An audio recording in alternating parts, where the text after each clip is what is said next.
Olá, no Enredo Cultural de hoje nós vamos conhecer o Leia Mulheres, um projeto que tem incentivado a leitura de obras literárias de escritoras.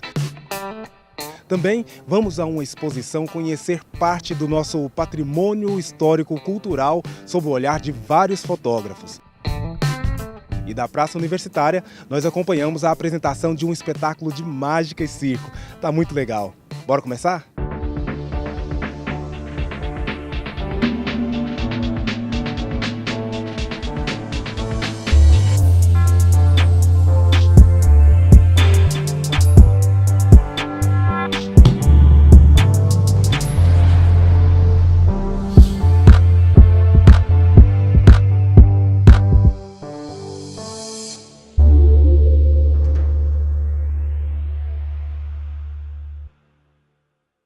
A gente começa esse episódio caminhando por essa exposição fotográfica que nos dá a oportunidade de descobrir, através do ponto de vista de diferentes fotógrafos, formas e cores que revelam uma riqueza de informações e histórias que existem em diferentes prédios e monumentos espalhados pela cidade.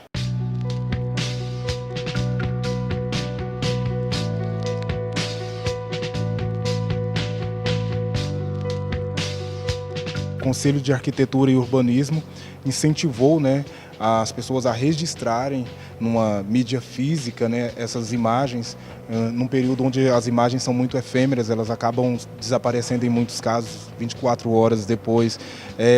Por que vocês pensaram nisso? A gente precisa de um retrato na parede, né? E não apenas um retrato virtual, né? Então você ter um retrato na parede da sua cidade, do seu local, do seu pedaço, né? É importante, inclusive, para que gerações futuras venham a conhecer e venham perguntar o que é aquilo, como é que foi, como se vivia, né? Quando a gente fala aí desse patrimônio edificado, esse patrimônio histórico, qual é a situação hoje em Goiás desses espaços? O patrimônio histórico, ele sempre está necessitando de mais, um pouco, do que lhe é dado, né? Então, temos cidades que estão com alguma preservação, como a cidade de Goiás, né? Outros necessitariam mais cuidado, né? Nós temos várias cidades, vários monumentos que ainda não foram declarados ao público, não foram descobertos pelo público. Nós temos obras aqui, por exemplo, que vieram de Hidrolândia. Então, são casas de Hidrolândia que foram fotografadas que ninguém conhecia, né? E hoje estão aqui fazendo bonito com a sua beleza de cor, de forma e de história.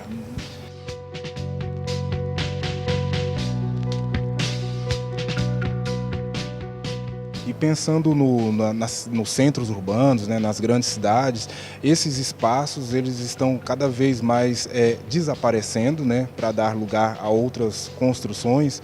Mas aí eu te pergunto, por que ainda é importante insistir na preservação desses prédios, desses monumentos? É importante porque a gente tem que preservar a história.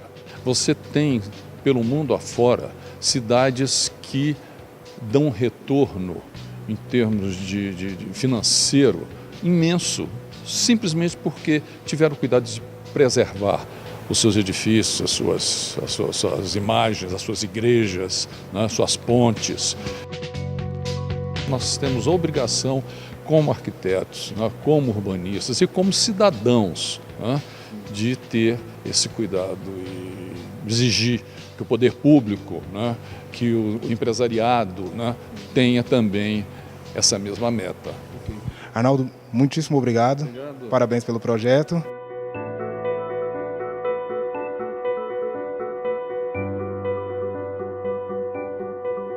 Se você gosta de histórias em quadrinhos, vai curtir o Artefilia de hoje. Mas se você não gosta, também vale a pena assistir e conhecer Asterios Polypi.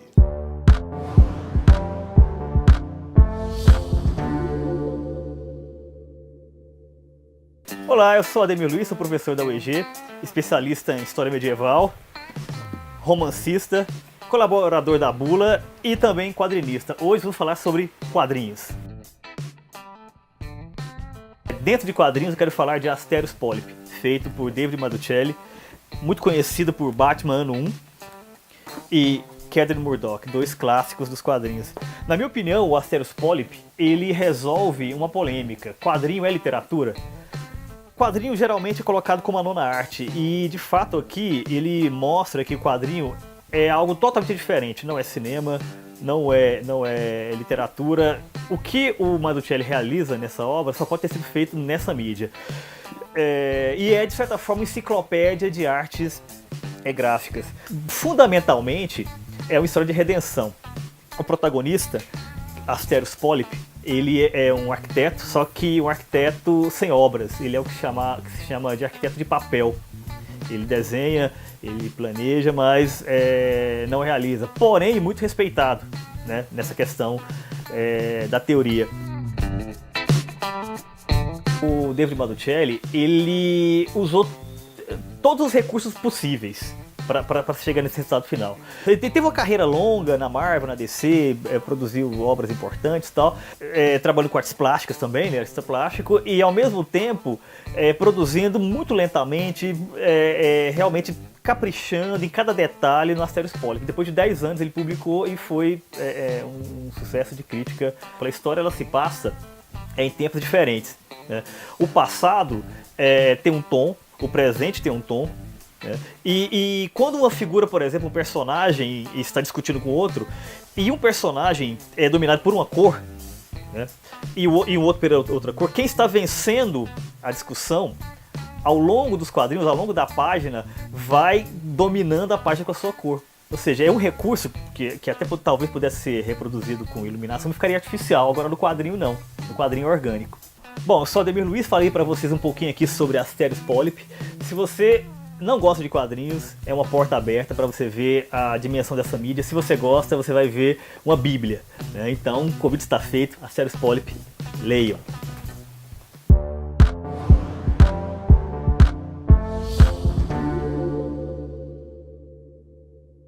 Hora de fazer um rápido intervalo aqui no Enredo, mas daqui a pouco estamos de volta com o Retrato Cultural, o UFG na Cidade e muito mais. Já volto.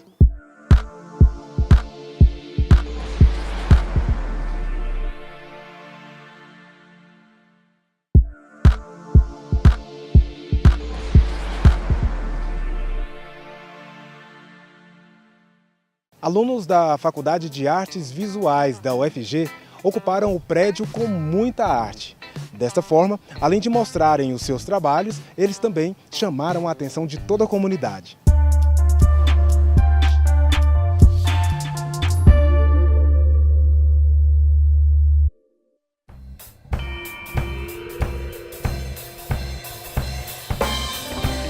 Oi, eu sou a Patrícia Ossis, artista visual e professora aqui da FAV, e hoje a gente vai falar um pouquinho sobre o motim. Esse evento aqui chama-se motim, que na verdade é uma sigla, significa Movimento de Ocupação Temporária, Intensiva e Manifesta. É a edição de 2018, que é a segunda vez que a gente está fazendo aqui na FAV, e trata da ocupação dos espaços, principalmente os espaços comuns, públicos aqui da FAV, com a produção dos próprios alunos. Meu nome é Diego Alcuri, sou estudante da FAV, artista visual. E o motim ele surge através das reivindicações dos alunos, né? A gente percebeu que os vários cursos que agrega a FAV tinham as mesmas reivindicações de transformar a FAV num corpo vivo de experimentação. E é bem interessante a gente ver as paredes, né, os alunos trabalhando dentro da FAV, mostrando suas produções sem nenhum medo, sem censura, de forma livre, né? A gente, como professora aqui da FAV, fica muito feliz com esse evento acontecendo, porque acontece algumas das funções mais importantes de uma universidade pública, principalmente de artes, ou seja, a interlocução, a experimentação também. Então, os alunos finalmente têm a ocasião de colocar todos os trabalhos deles, que são feitos dentro dos ateliês e das salas, para fora. Boa parte dos alunos da FAV tinha medo de mostrar as produções. porque existia essa ideia mesmo do prédio ser intocável. Antigamente o prédio ele parecia um hospital, era bastante asséptico e a gente achava bastante estranho uma faculdade de artes visuais não permitir que os alunos fizessem o que estão fazendo agora, que é expor os trabalhos feitos em sala de aula.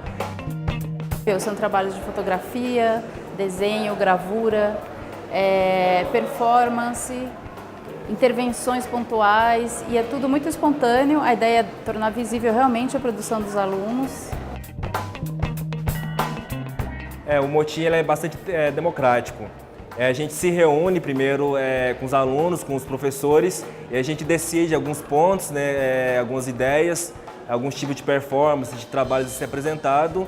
E tem essa primeira reunião e o segundo momento, essa liberdade, né? Porque a gente define algumas coisas e na hora de praticar, de executar, a gente vai ver de acordo como é que fica bacana, como é que se interage os trabalhos. Então o protagonismo realmente é dos alunos e dessa produção que a gente trabalhou o ano inteiro aqui e que, como dá para ver agora, fervilha, né?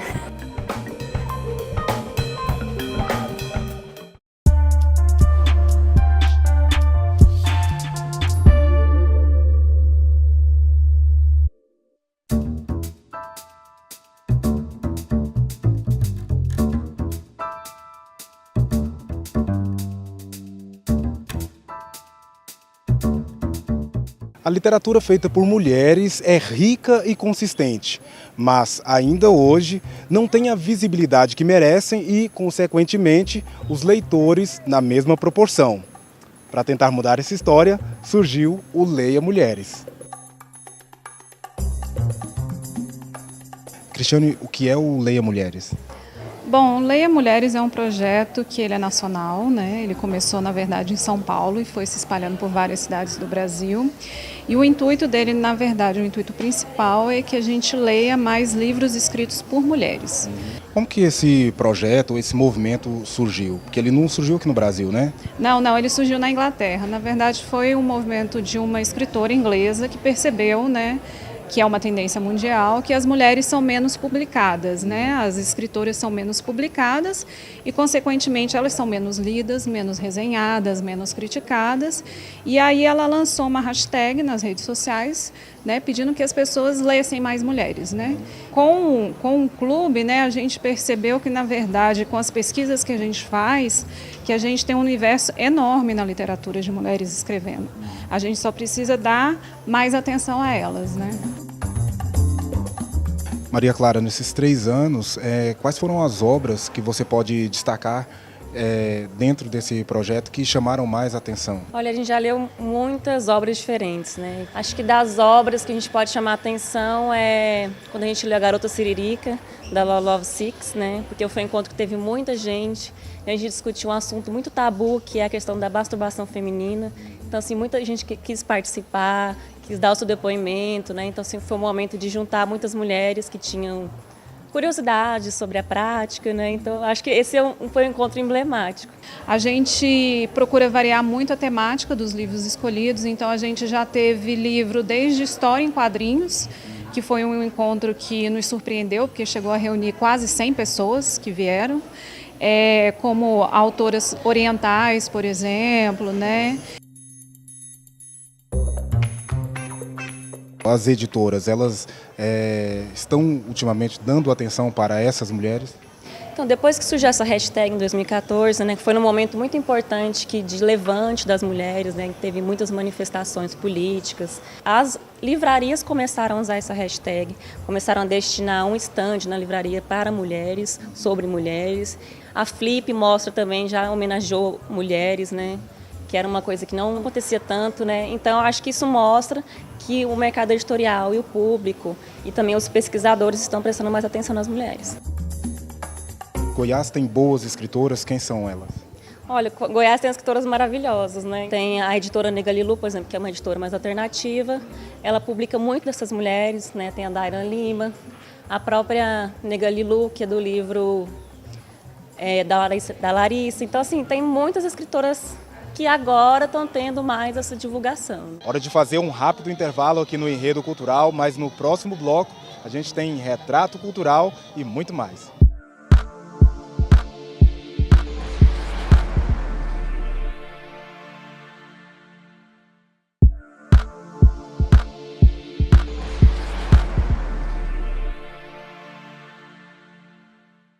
Ela cresceu no entorno de Brasília e numa feira de trocas que acontece em Planaltina de Goiás, essa artista encontrou sua inspiração.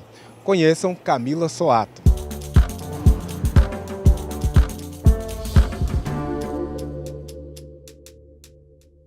Meu nome é Camila Soato, eu sou pintora, me formei na Universidade de Brasília, fiz mestrado lá também, agora estou em São Paulo fazendo doutorado.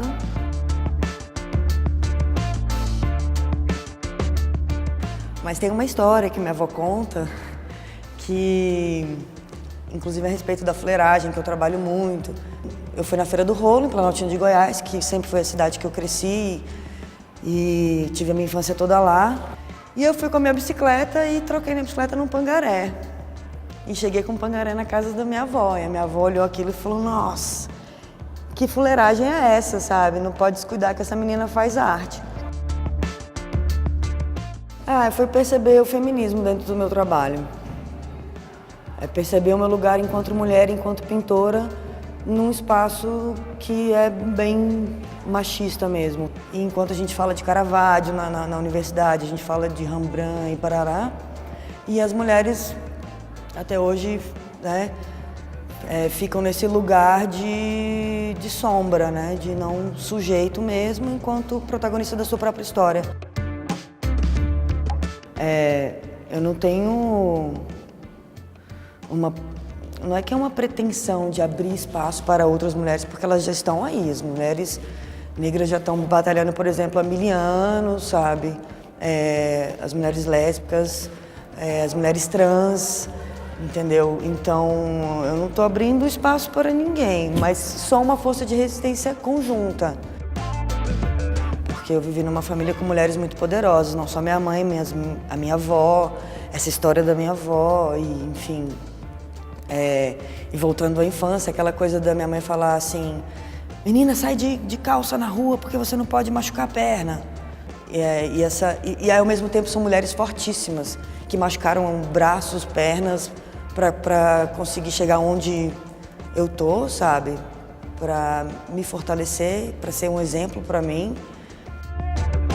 A minha mãe tá aí hoje, veio me acompanhar, mas é aquela história, né? Quando você chega na mesa de família e fala, você é artista, nossa, aí é um caos. Não vai ganhar dinheiro, é um lugar que todo mundo espera que você seja advogada, médica, engenheira, porque são essas, ainda mais a minha família, que é uma família humilde, tem esse lugar, né, é uma preocupação, né? Mas eu acho que é um pensamento que a gente está tentando desconstruir.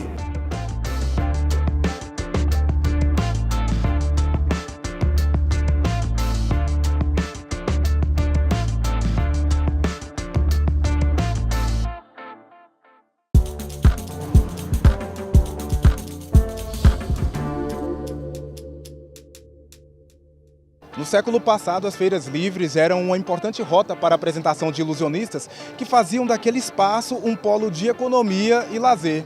Mas é de ver que, em 2018, um projeto trouxe de volta para as feiras de Goiânia a alegria e a magia das apresentações circenses no meio do povo. Olha só que legal!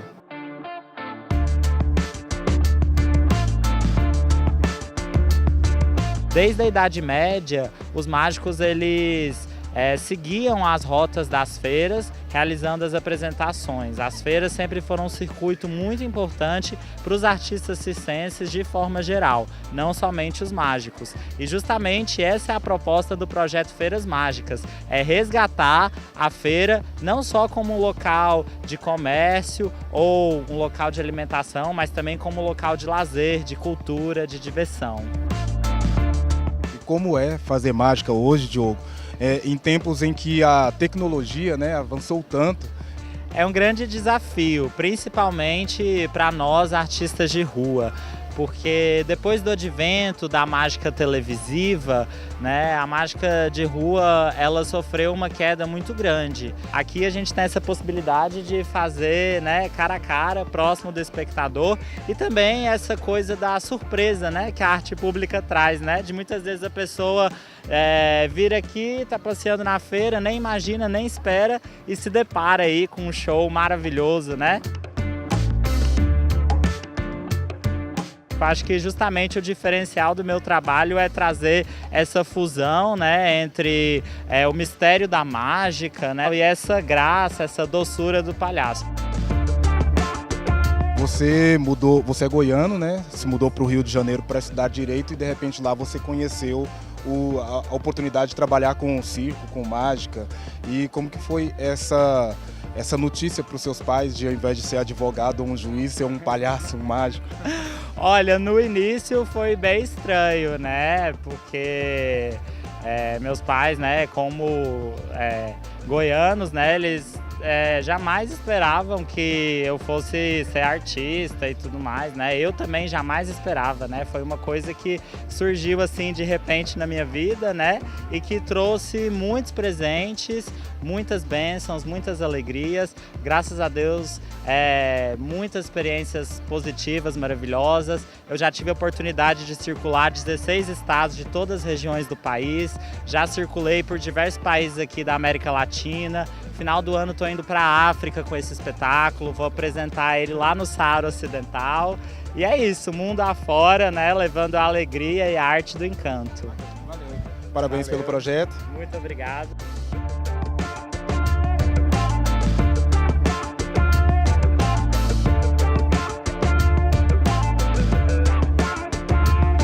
Hoje o nosso enredo fica por aqui, mas as entrevistas deste episódio e de todos os outros estão disponíveis na internet. Acesse o site da TV UFG e confira as nossas produções e outros conteúdos feitos com muito carinho para você. Até a próxima. Tchau.